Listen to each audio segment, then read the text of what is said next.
Good day, everyone. I would like to welcome all of the distinguished guests, honorable heads of various commissions, delegates from across the world, leaders of industry, representatives from various regulatory bodies, and all stakeholders to the African Mining Summit 2021. My name is Kgosi Marata, and I am the Senior Contracts Manager for Basil Mining Botswana. I also serve as a director on the board of BNE Botswana, which is one of the subsidiaries for Basil Mining.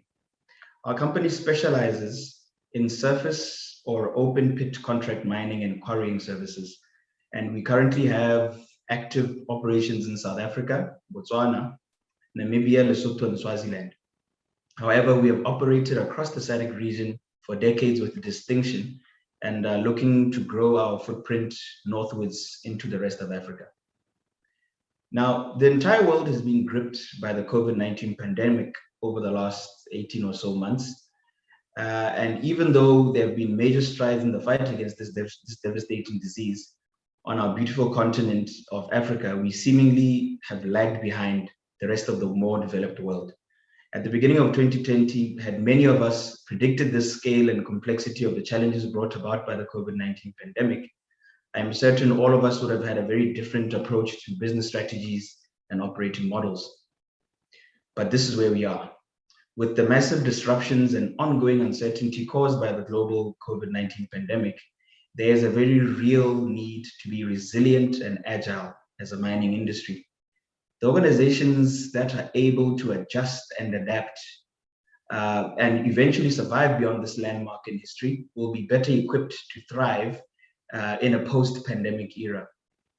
Now, our obligation as leaders of industry is to make sure we do our part to contribute to the war against the virus.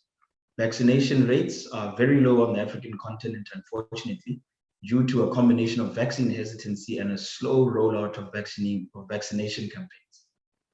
While we need to keep the established COVID-19 protocols and mitigation measures in place, we must, however, continue to encourage our people to register and be fully vaccinated. And we should also fully take the lead and get vaccinated ourselves.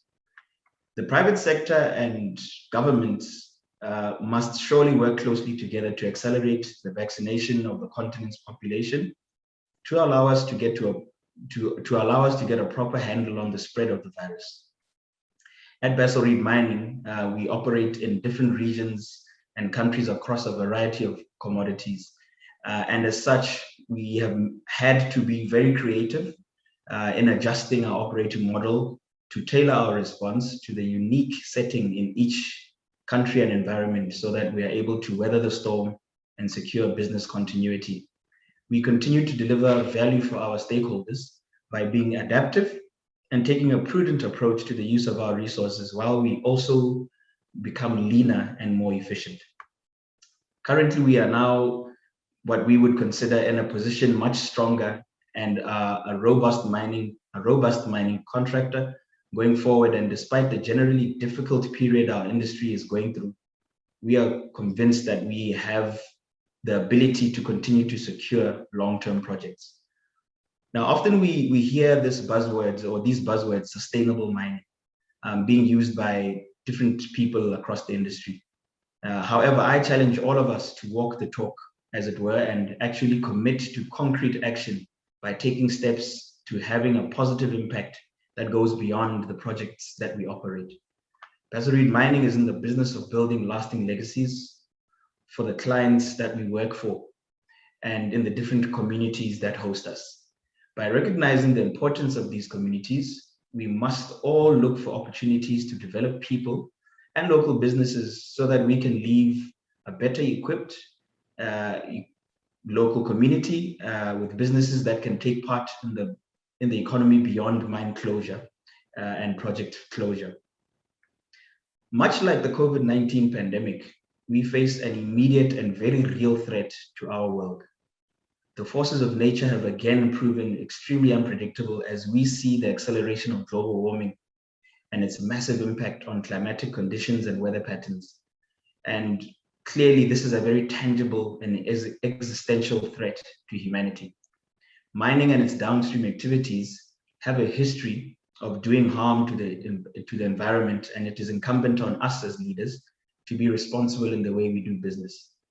We need to minimize our carbon footprint. And truly speaking, this shouldn't only be about government pressure or targets set by regulators. As companies and mining contractors, let's be realistic, but let's also be aggressive in our action and take actively deliberate steps to reduce our impact on the natural environment. By introducing innovation and technology in our operations, we can take and make processes more energy efficient and safer for the environment and communities we work in. The use of renewable energy and better waste management practices are now critical more than ever to put us on our path to net zero emissions by 2050.